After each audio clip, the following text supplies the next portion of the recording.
I'm redoing the giveaway for this yarn, the mist green yarn. The person that won did not claim it within a week.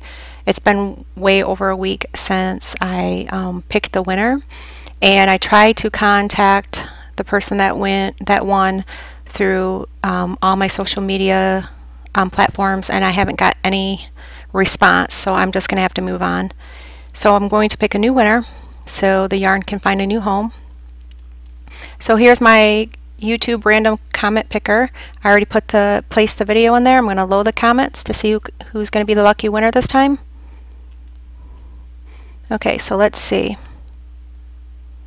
Erica Bates. Okay, congratulations, Erica Bates.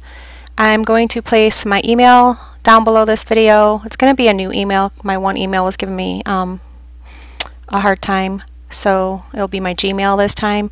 You can contact me through that, or you can comment down below this video, give me your information so I can send it to you. Hopefully you'll claim the prize and I can send out this yarn to you. Okay, so congratulations, and all you need to do is just send me your information. I approve all comments on this video, so I won't approve any comments until I receive your comment and receive your information, so I can send this to you, or you can email me. My email is listed down below.